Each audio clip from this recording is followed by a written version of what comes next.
September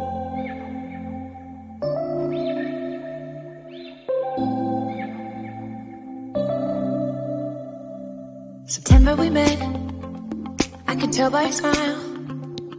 You hadn't been with a good girl like me in a while. Hi friends, எல்லாரும் எப்படி இருக்கீங்க? உங்களை பார்த்ததுல எனக்கு ரொம்ப சந்தோஷம். இன்னைக்கு நம்ம கிச்சன்ல என்ன பார்க்க போறோம் அப்படினா எல்லாருக்கும் பிடிச்ச பரோட்டா தான். பரோட்டானாலே நம்ம ரொம்ப நேரமா பிசைஞ்சி அதை ஊற வச்சு ரெடி பண்ணனும் அப்படின்றதால நம்ம அதை விரும்ப மாட்டோம். வீட்ல செய்யறதுக்கு விரும்ப மாட்டோம். கடையிலே போய் வாங்கிட்டு இருப்போம். ஆனா இது வந்து செய்யறதுக்கு ரொம்ப 10 நிமிஷம் போதும். ரொம்ப நேரம் நம்ம ஊற வைக்க வேண்டிய அவசியமே கிடையாது. 10 நிமிஷத்துல நல்ல லேயர்டு பரோட்டா சூப்பரா ரெடி ஆயிடும். வாங்க அது எப்படி செய்யலாம்னு பார்க்கலாம். அதுக்கு முன்னாடி நம்ம சேனலை சப்ஸ்கிரைப் பண்ணி வச்சுக்கோங்க. கூடவே இருக்கிற பெல் ஐகானை பிரஸ் பண்ணி வச்சுக்கோங்க. அது மாதிரி வீடியோவை முழுசா பாருங்க. Thank you friends. பரோட்டா பண்றதுக்கு ஃபர்ஸ்ட் மாவு எப்படி பிசையணும் அப்படிங்கறத பாத்துருவோம். இந்த மாதிரி மாவு பிசைஞ்சீங்கன்னா 10 நிமிஷம் ஊற வச்சாலே போதும். ரொம்ப நேரம் நீங்க 1 மணி நேரம் 2 மணி நேரம் முட்டை போடணும். முட்டைலாம் ஒன்றும் உடச்சி ஊற்றி பிசைவாங்க பார்த்தீங்களா? அது மாதிரிலாம் உங்களுக்கு எந்த வித சிரமமும் கிடையாது. 10 நிமிஷத்தில் பரோட்டா போட்டுடலாம். இப்போ தேவையான மைதா மாவு எடுத்து வச்சுருக்கேன். 2 கப் எடுத்து வச்சுருக்கேன். உங்களுக்கு எவ்வளோ தேவையோ போட்டுக்கலாம் நீங்கள். இப்போ இதுக்கு அளவாக உப்பு போட்டுக்கலாம்.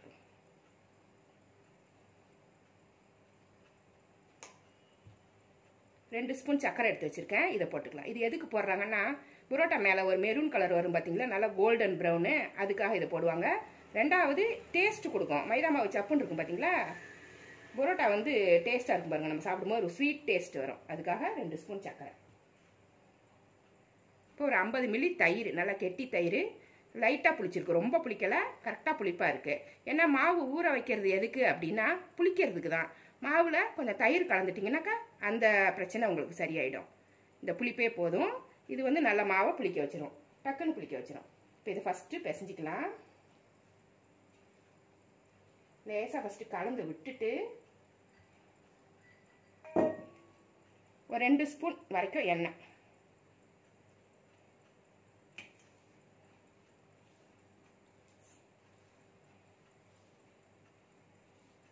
போட்டு ஃபஸ்ட்டு பிசைஞ்சு விட்டுருங்க. எல்லா இடமும் உப்பெல்லாம் போய் கலக்கட்டும், தயிர் கலக்கட்டும்.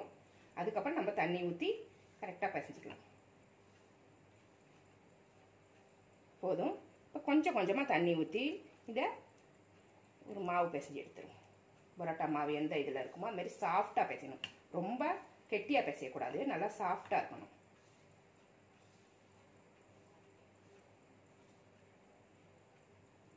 தண்ணி தெளிச்சு கொஞ்சம் கொஞ்சமாக பிசைங்க, நிறைய தண்ணி போயிடும். அப்புறம்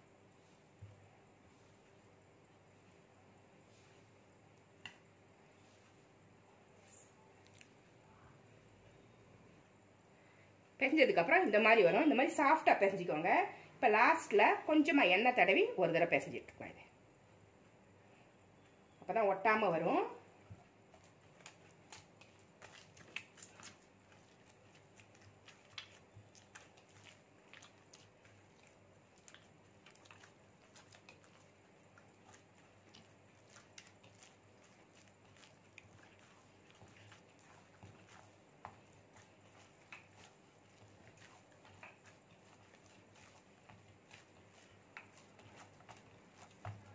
இந்த மாதிரி பிசைஞ்சிட்டு இப்போ என்ன பண்ணணும், இது மாதிரி ஒரு தாம்பாளம் எடுத்துக்கோங்க. தாம்பாளத்தில் இந்த மாவை போட்டு பிசைய போகிறோம். தாம்பாளத்தில் கொஞ்சமாக எண்ணெய் தடவிடலாம். இந்த மாவை இதில் போட்டு பிசைங்க, உங்களுக்கு வசதியாக இருக்கும். கிச்சன் டாப்பில் போட்டு பிசையலாம். சில பேருக்கு அழுக்காக இருக்குமோன்ற ஒரு ஃபீலிங் இருக்கும். அதனால் நம்ம தாம்பாளத்தில் போட்டோம்னா க்ளீனாக பிசைஞ்சிக்கலாம்.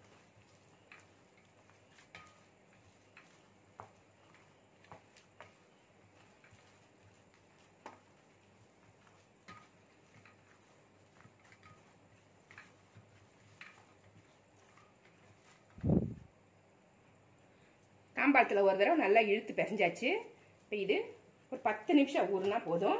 மேலே கொஞ்சமாக எண்ணெய் தடவிடலாம், போட்டு மூடிடுவோம். 10 நிமிஷம் கழித்து இதை நம்ம பரோட்டா ரெடி பண்ணிடலாம். 10 நிமிஷம் ஊறிடுச்சு. இதை வந்து சின்ன சின்ன உருண்டையாக ரெடி பண்ணிக்கலாம். எத்தனை பால் வேணுமோ அப்படி பண்ணிக்கலாம்.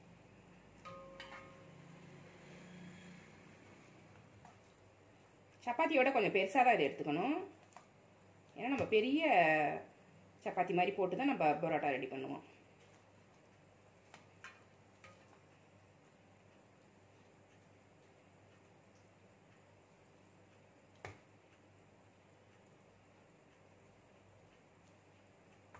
ஒரு 6 பால் கிடச்சிருக்கு. இதை வந்து நம்ம என்ன பண்ணணும் அப்படின்னா அப்படி விரிச்சிட்டு உள் பக்கமாக அப்படி மாவை அப்படி மடித்து மடித்து அப்படி விடணும்.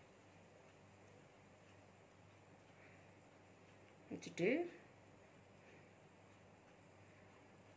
இப்படி அமுக்குனிங்கன்னா இந்த மாதிரி பால் மாதிரி வரும். இதை எப்படி ரவுண்ட் பண்ணணும், இப்படி எடுத்துக்கணும். இதான் அளவு. இதையும் இந்த மாதிரி இப்படி இப்படி பண்ணி விடுங்க. உள் பக்கம் மாவை அப்படி உள் பக்கமாக அப்படி வச்சு வச்சு வச்சு விட்டிங்கன்னா கரெக்டாக பன்னு மாதிரி வரும்.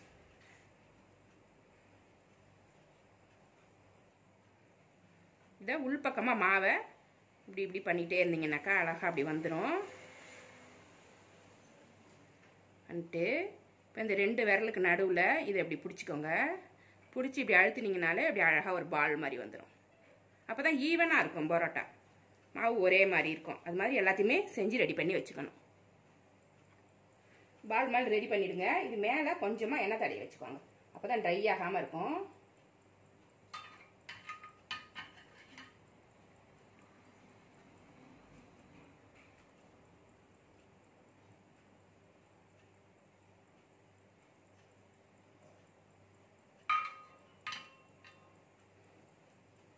இப்போ ஒன்று ஒன்றா தேய்க்க ஆரம்பிச்சிடலாம். அடுத்தது பூரி பலகையில் எண்ணெய் தேய்ச்சிக்கலாம். எண்ணெய் லேசாக தடவி விட்டுருங்க. ஒரு பால் எடுத்து ஃபஸ்ட்டு கையால் ப்ரெஸ் பண்ணுங்கள். எடுத்தோடனே பூரி கட்டையை வச்சிங்கன்னா வழுக்கிட்டு ஓடிடும். ஏன்னா எண்ணெய் தடவி இருக்கும் பார்த்தீங்களா. மாவு போட்டிருந்தா பரவாயில்ல. அதான் கையாலேயே இப்படி ப்ரெஸ் பண்ணும்.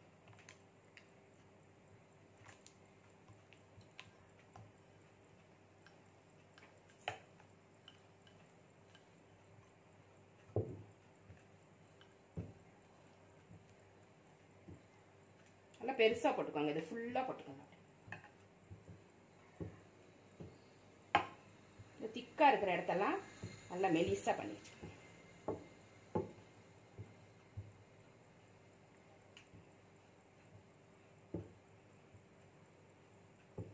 இன்னும் பெருசாக உங்களுக்கு போடணும் அப்படின்னு ஆசையாக இருந்துச்சுன்னா தாம்பாளத்தை நல்லா ஒரு பெரிய தாம்பாளம் எடுத்து சில்வர் தாம்பாளம் எடுத்து அதை கவுத்தி போட்டுட்டு பின்னாடி செஞ்சிங்கனாக்கா நல்லாயிருக்கும். நல்லா பெரிய ரவுண்டாக வரும் உங்களுக்கு. இது மேலே கொஞ்சம் எண்ணெய் தடவிடலாம். அப்போ தான் அந்த லேயர் வந்து ஒன்றோட ஒன்று ஒட்டாது. இதை அப்படியே கொசுவம் மடிக்கிற மாதிரியும் மடிக்கலாம். நான் இன்றைக்கி வந்து நான் நைஃப் வச்சே கட் பண்ணுறேன். நைஃப் எடுத்துகிட்டு நீள நீளமாக அப்படியே கட் பண்ணி விட்டுருவேன்.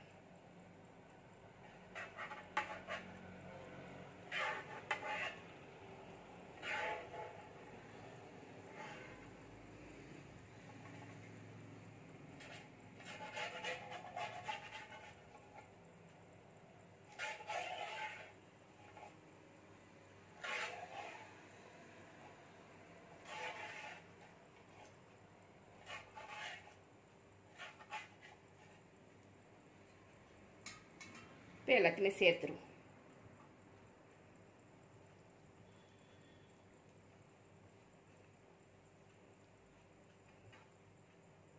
ஒவ்வொரு கட்டிங்கும் ஒரு ஒரு லேயராக வந்துடும். இதை அழகாக அப்படி சுற்றி விட்டுருங்க.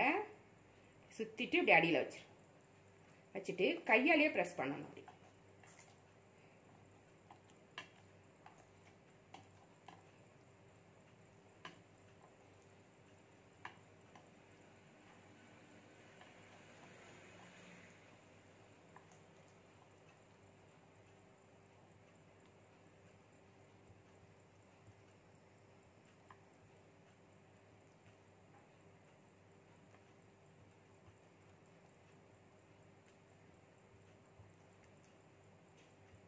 உங்களுக்கு எவ்வளோ பெருசு வேணுமோ இதை நல்லா கையாலேயே பரத்திடுங்க. பூரிக்கட்டையை வச்சிங்கன்னாக்கா ஒன்றோட ஒன்று ஒட்டிக்கும் அப்படியே போயிட்டு. அதனால் இவ்வளோ போதும். இதை எடுத்து வச்சிடலாம். இன்னும் கொஞ்சம் பெருசு பண்ணிக்கலாம். ரொம்ப சின்னதாக தெரியுது. இந்த உள்ளங்கை வச்சு ப்ரெஸ் பண்ணிங்கன்னா அழகாக வந்துடும். அவ்வளோதான். இதை எடுத்துடலாம். இதை அப்படியே தோசைக்கல்லில் போட்டு எடுக்க வேண்டியதுதான். இந்த மாதிரி எல்லாமே ரெடி பண்ணிக்கலாம்.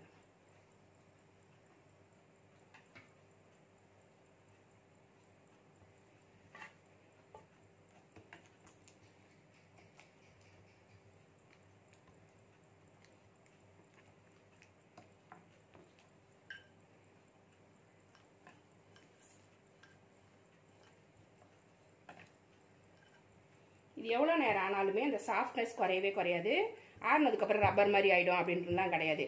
சில ஹோட்டலில் வாங்கினோம் அப்படின்னா ஆறிடுச்சுனாக்கா நல்லா நம்மளால் கடிக்கவே முடியாது, ரப்பர் மாதிரி இருக்கும். தயிர் சேர்த்ததால் உங்களுக்கு வந்து சாஃப்டாக இருக்கும் அப்படியே.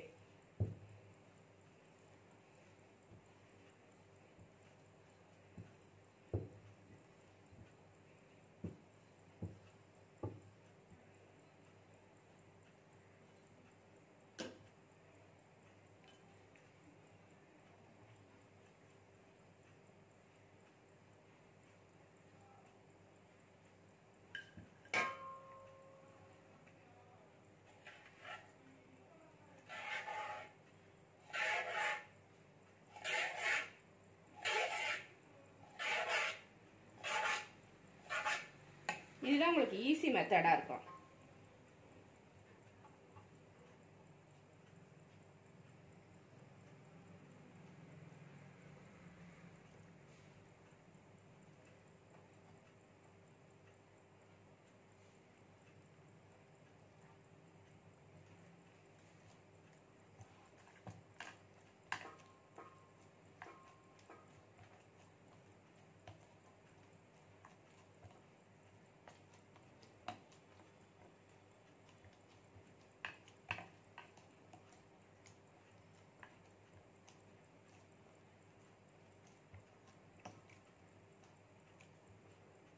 ரெடி ஆயிடுச்சு. இது நம்ம சுட்டு எடுத்துடலாம்.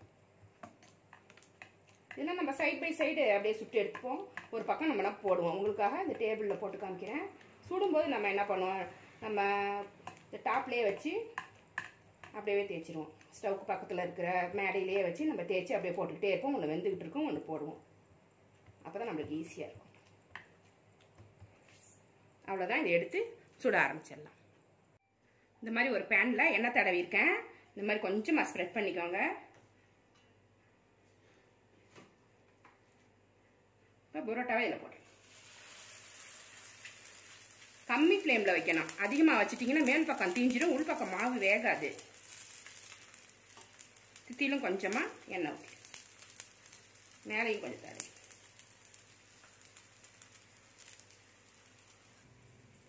ஒரு பக்கம் நல்லா வெந்துருச்சு. இந்த பக்கம் திருப்பி இந்த மாதிரி வேகணும். மீடியமில் வச்சாதான் உள்ளேயும் வேகும்.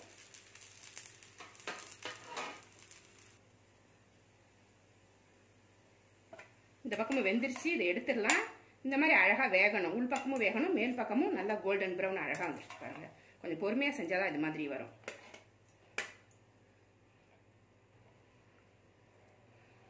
இன்னொரு புரோட்டாவையும் போட்டுருவோம்.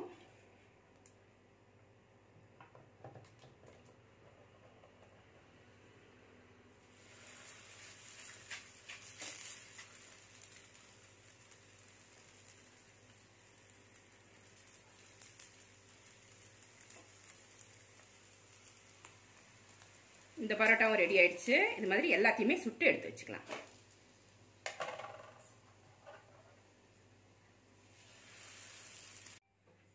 இது மாதிரி எல்லா பரோட்டாவையுமே நீங்க ரெடி பண்ணி வச்சுக்கணும். கொஞ்சம் சூடு இருக்கும் போதே இப்படி அடிக்கணும். இதை இப்படி அடிச்சாதான் உதிரும். இப்படி கடையில அடிப்பாங்க பாத்தீங்களா, அப்படி அப்பதான் லேயர் லேயரா வரும்.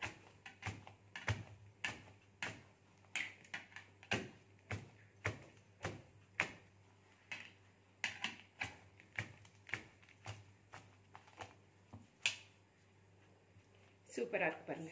இது மாதிரி தான் இருக்கும். ரொம்ப டேஸ்ட்டாக இருக்கும். இது பாருங்கள், லேயர் லேயர்லாம் தனியாக வந்துடும். அப்படி நம்ம எப்படியுமே அடித்து தான் ஆகணும். அதை அப்படியே வச்சிங்கன்னா கட்டியாக இருக்கும். இந்த மாதிரி அடிச்சுட்டு இதில் சால்னா போட்டு சாப்பிட்டிங்கன்னா ரொம்ப சூப்பராக இருக்கும். நல்லா லேயர் லேயராக புரோட்டா ரெடி ஆகிடுச்சு பாருங்கள். இந்த மாதிரி லேயர் லேயராக இருக்கும். சாப்பிட்றதுக்கே நல்லா இருக்கும்.